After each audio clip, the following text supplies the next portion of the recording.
he is absolutely the leader in transmutation through impermeable barriers. So, please. Thank you very much. So,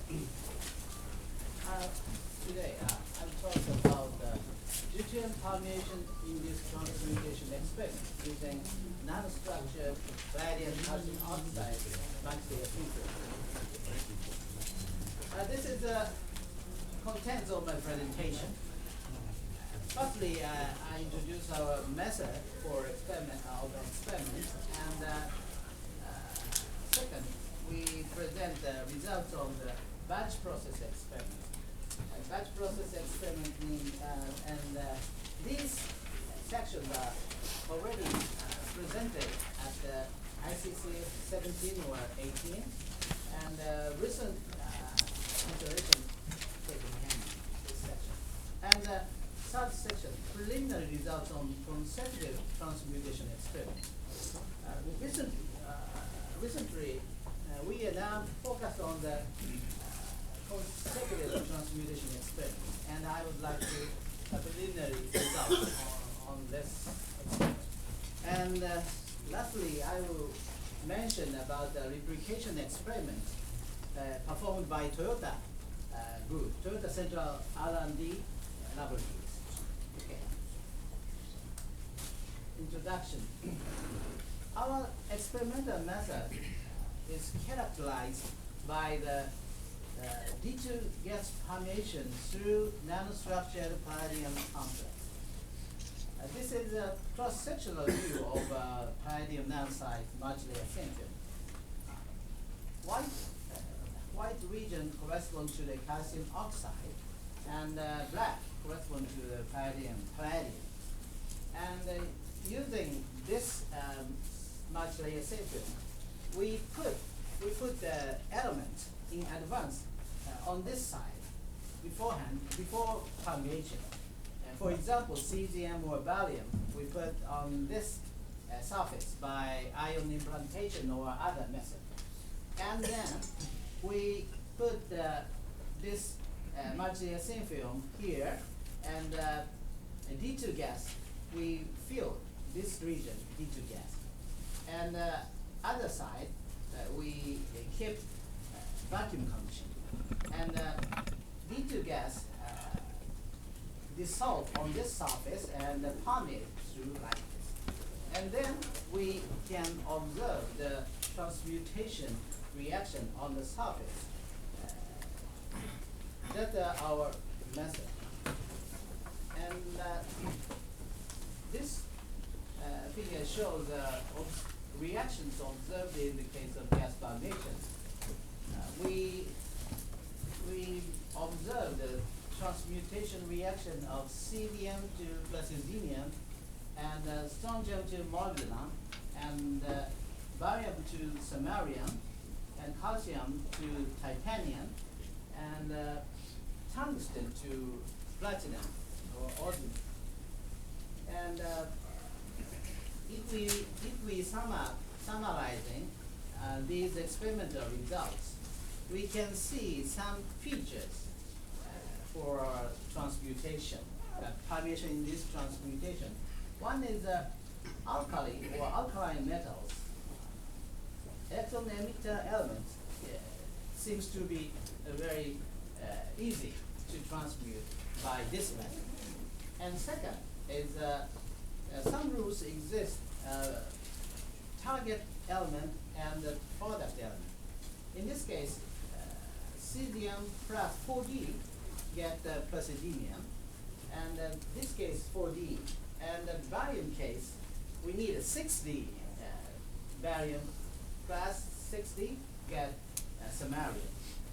So we can see some rule, 2D or 4D and 6D difference between target element and the product element. That's the summary of experimental results. And this figure shows progress in permeation experiments. Before 2010, we performed mainly gas permeation experiments using vacuum chamber or a very clean environment, we perform this gas formation method element experiment. During this time, our research objective is mainly basic research, mainly what is happening in this system and what factors have an effect on this phenomena. And before 2010, product about the nanogram order, usually nanogram order, we have so much fluctuation that the nanogram order. And after that, from 2011, 2012, we focus on the increase of products for future application. And we used the electrochemical permeation. And using electrochemical permeations, we can get more products, about 2 or 3 orders larger than gas permeation method. And then, recently, we are now aiming at consecutive processing. A batch processing, we call that usually before permeation, we put some cesium. In the gas experiment, we put the cesium on the palladium surface. And in the electrochemical permeation case, we put some fixed quantity of cesium, or we put some cesium. But consecutive processing, we are now aiming at consecutive transmutation of cesium using flowing electrolyte, saturating electrolyte. We are now aiming this kind of process. Okay, so but first we present the batch process experiment results. This is the figure for praseodymium dependence on D2 gas pressure. In this case, we focus on this transmutation of cesium to praseodymium. This line means the conversion rate. Conversion rate means how much portion transmuted to praseodymium of cesium. And this axis means the amount of praseodymium, nanogram per square centimeter. And the blue point corresponds to the low pressure. Low pressure means about the 1.2 and 1.3 atoms. And high pressure corresponds to the 1.8 and 2.3 atoms. As you can see, high pressure region have a large amount of praseodymium and a large high conversion rate. So we try to electrochemical permeation method. This figure shows the comparison of gas permeation and electrochemical permeation. In the gas permeation method, D2 gas filled here, and D2 gas dissolved on the dust surface and permeate through this palladium complex like this. And electrochemical permeation, D2O is dissolved to D2 plus O2, and also D2 dissolved on this surface and permeate. So in this case, so they are very essentially the same, but how to make a D2 is different. In this case, D2 gas is filled on the surface, but in this case, D2 gas is produced by electrochemical reaction. This is a experimental apparatus aiming increase of D density, and aim of the electrochemical permeation is effectively high pressure. We would like to give very effectively high pressure on the surface. So it's an aim of electrochemical permeation. this is a picture of our experimental apparatus. It's not so large, but this size. And okay, so I will show you the experimental results, example of experimental results. In this case, this is the top view of the palladium sample. This red region is correspond to the D2 gas permeated region, and the other has no D2 gas permeated. And this one is Sims count and the mass number is here. And this is the results of after D2 gas permeation results. And at the corner, we can see cesium 133 has very high peak. And at the center, D2 cesium decrease like this, about 1 order, 2 order decrease, because this. And correspondingly, in the center region, we can see the increase of many masses, about around mass 140. And if we enlarge this spectrum, we can see that the center and corner is here. Only the center, we can see the mass increase 139, 40, and 141, and cesium 142. And this analysis is performed by SIMS, secondary ion mass spectrometry. So we confirmed by the other method, confirmed this method by ICP mass method. We analyze this region and center and corner region we analyze. And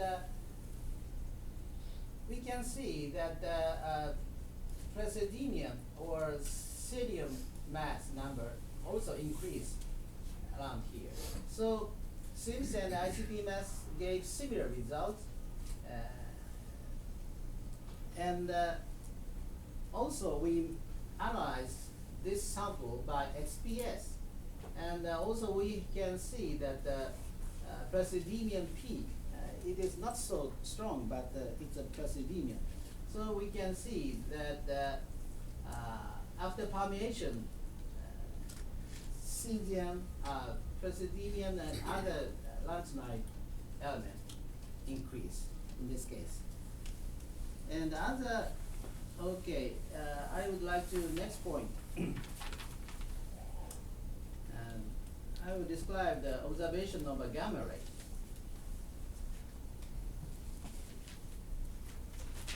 So, because we have a large amount of praseodymium or other elements, so we introduce a gamma ray detector near the apparatus. This is a figure of our experimental system. Germanium detector, pure germanium detector is here, and this is the lead shield, and then this is the reactor cell. This is the result, example of gamma ray detection, number E16. This is the time, experimental time, and this one is voltage.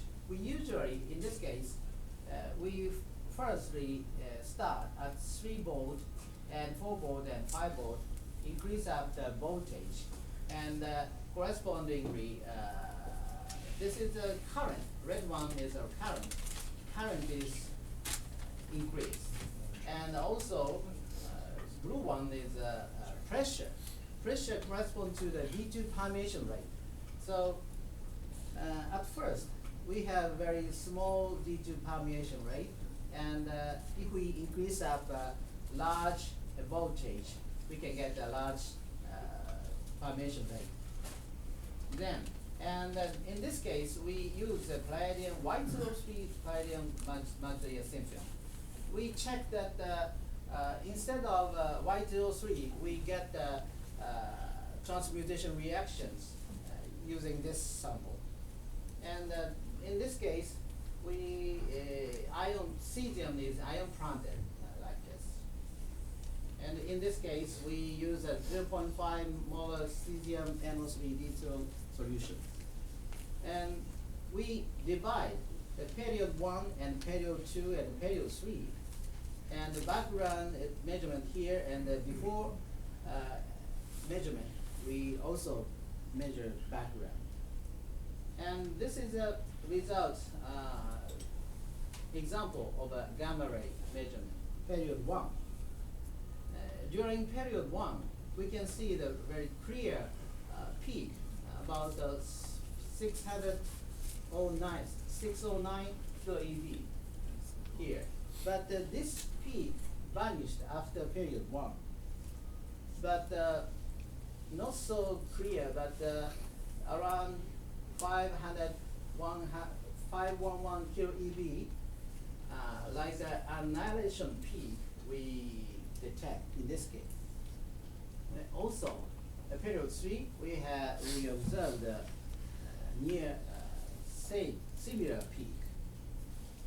So in this experiment, period 1, we can see the 609.5 kilo eV gamma ray, and after that, this peak vanished, and this 511 kilo EV gamma ray detected. And in this case, after permeation, we measure the sample. We can see the very clear the linear peak from E16 sample.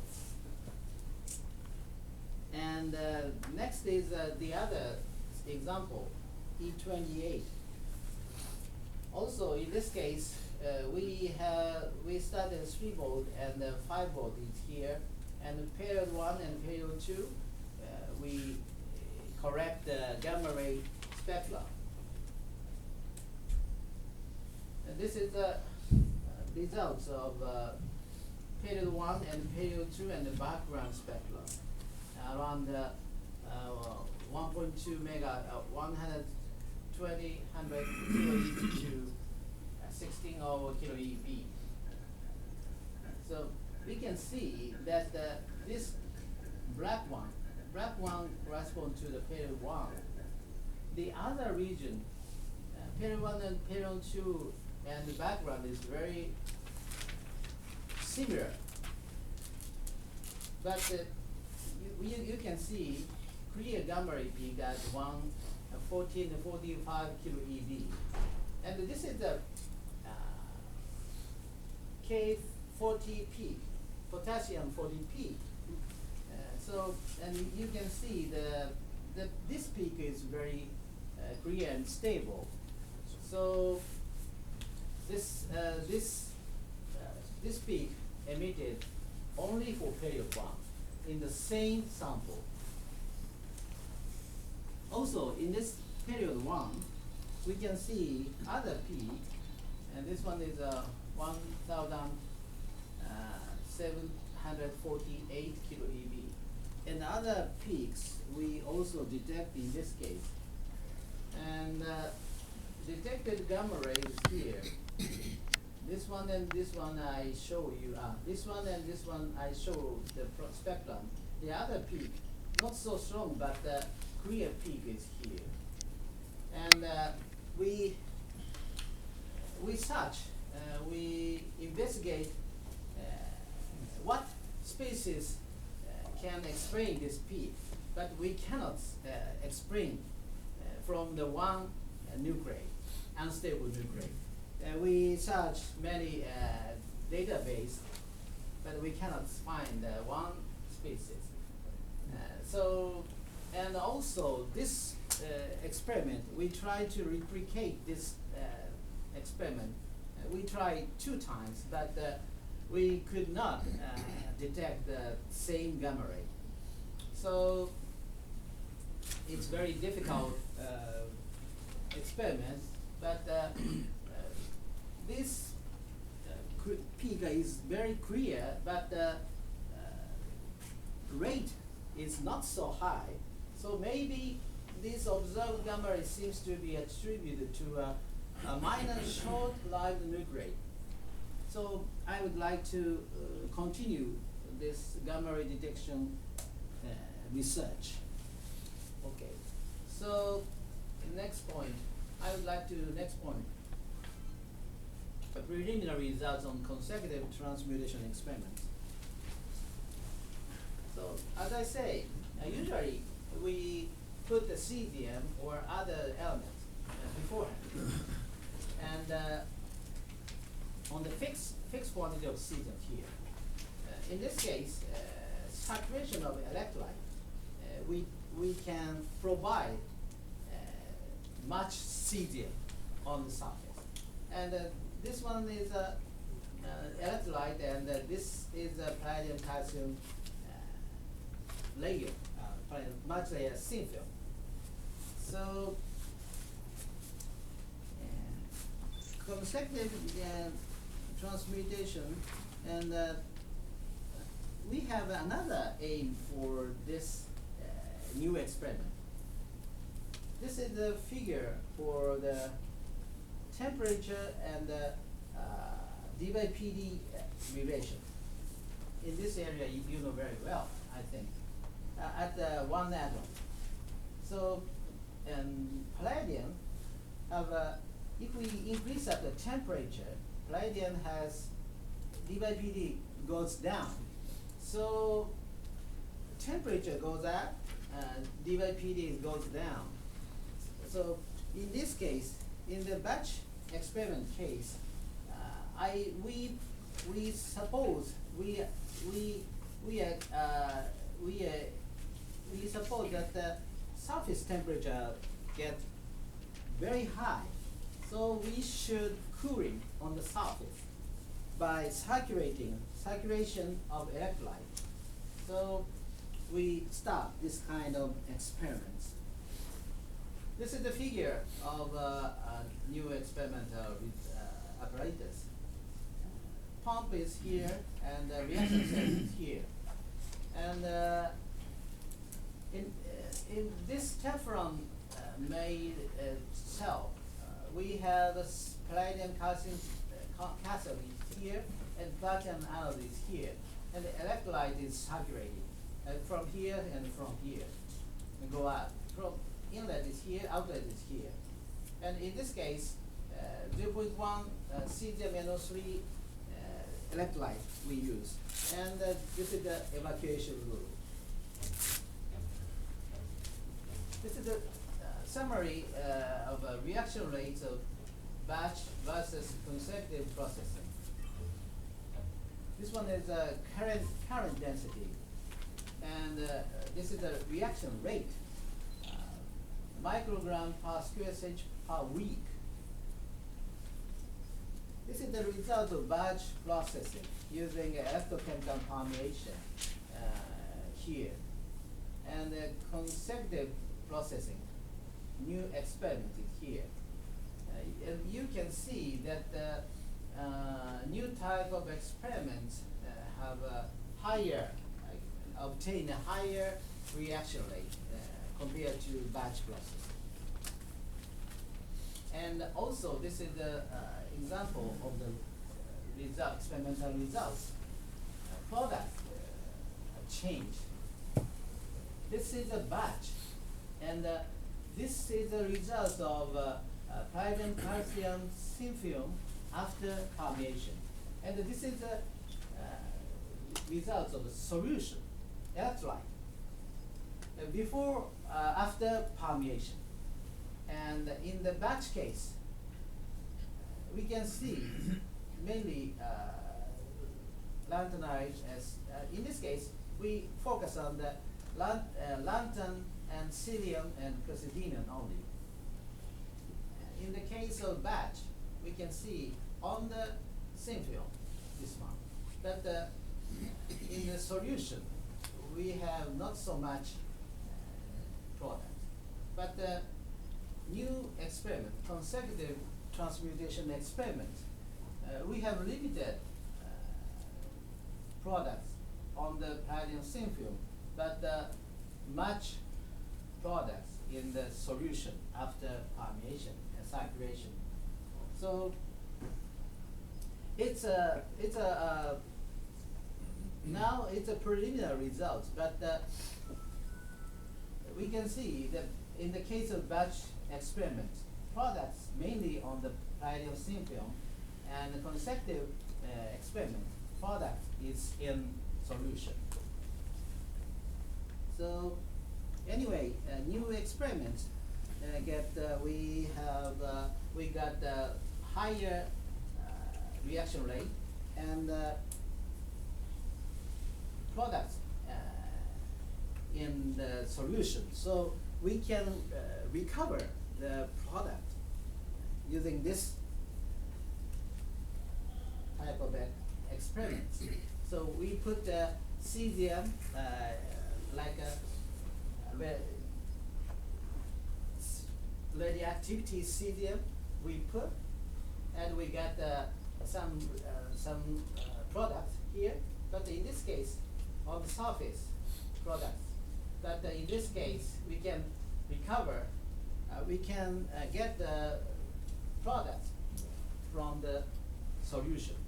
We are now performing this consecutive processing experiments. Okay. So lastly, I will mention about the implication experiment by Toyota R&D Laboratories.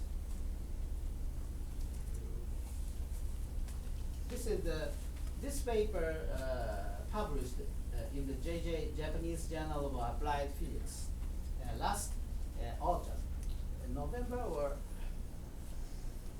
maybe October.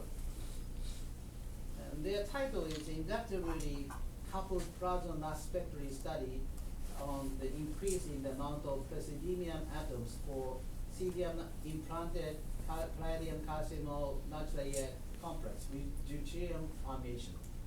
So they reproduce our results and publish their paper. And their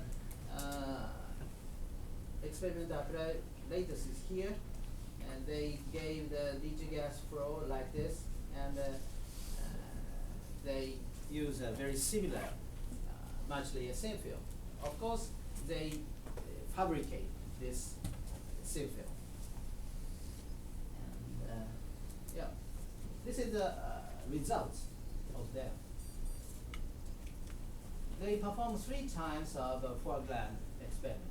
Cesium, palladium, calcium oxide, palladium with DG permeation experiment 3 times. And this axis means praseodymium, and here is the 2.5, 10 to 12 atoms per square centimeter.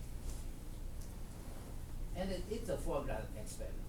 And the other is these regions have no permeation results. And in this case, they dissolve total palladium sample.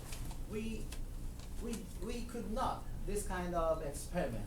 We usually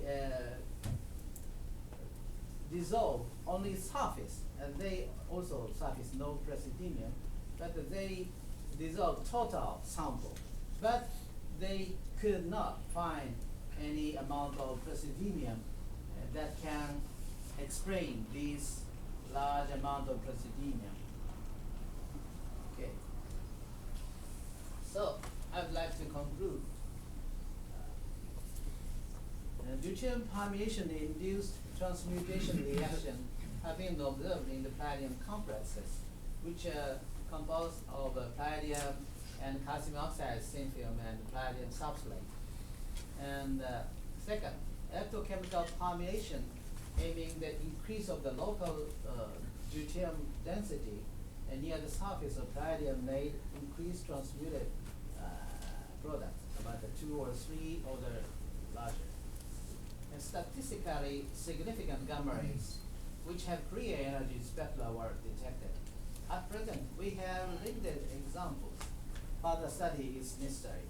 I still continue this gamma ray observation 4. Preliminary consecutive transmutation experiments gave us higher reaction rates and then batch processing up to now. Much products were recovered in the solutions. Number 5, Toyota R&D laboratory successfully reproduced the formation-induced transmutation of cesium into praseodymium. Thank you very much.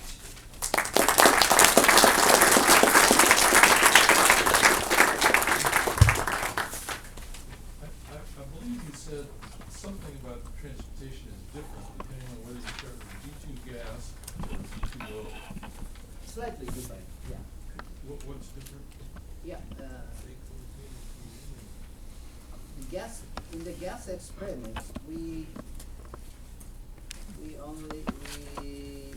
in the case of cesium transmutation, we get praseodymium only, like this. But in the electrolyte experiment, we also have, in this case, praseodymium is not so large, but cesium or lanthanide around here. So in the case of electrolyte is not so clean compared to gas.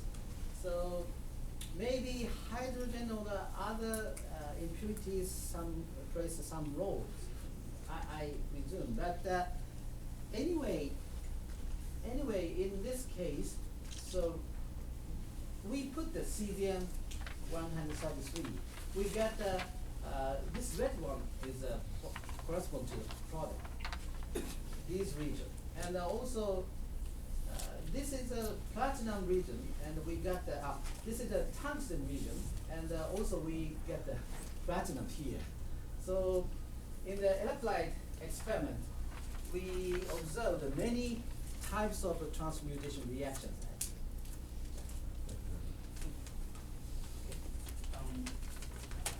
I probably should know this, but have you done many of these experiments with hydrogen gas? Yes. Not light hydrogen, not the pure. Yeah. In hydrogen gas experiment, we do not have any product. No problem. No product. But H2O reaction experiment, we are now performing. Electrolyte, in the case of electrolyte experiment, recent experiment, now underway. But in the gas experiments, you got nothing. Yeah, nothing. Same as Toyota R&D Center's data. They also performed the hydrogen gas experiment, but they have no praseodymium. This one, maybe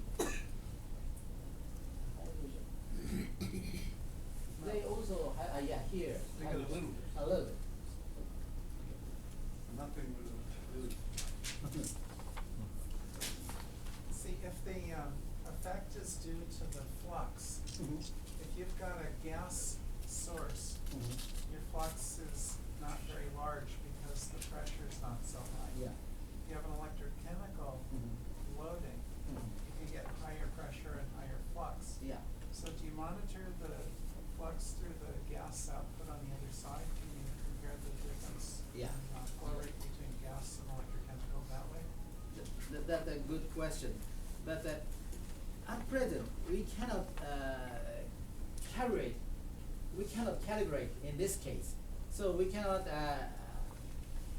exact flow rate in this case. Maybe we have a large amount of D2 flux, but we cannot show the data. At ICCF 18, David Kidwell made a fairly remarkable claim that the transmutation products are attributable to environmental contamination. Now, looking at all your data, I find that pretty difficult to believe, but have you prepared any sort of formal rebuttal of that claim, such as re-examining your environment for contaminants, et cetera? Yeah, we always try to, we have a very much concern about the contamination, especially for praseodymium. But in this case, Toyota's paper also say we also measure the sample, praseodymium palladium sample, but we cannot detect the praseodymium that can explain our results. That's it.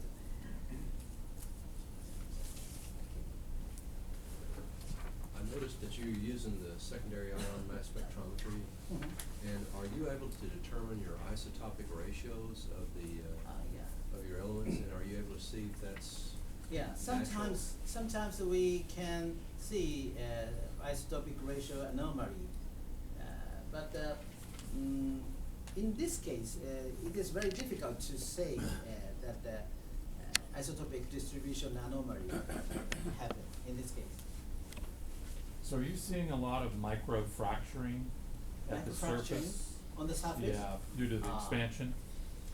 Yeah, after permeation, we sometimes we measure the surface by SEM, but in our case, we did not found the microstructure in the case of gas rod, but the recent results we did not see the surface, so I can say now, but in the gas. How about excess heat? Oh, excess heat. In these experiments, we did not measure excess heat, but some expectation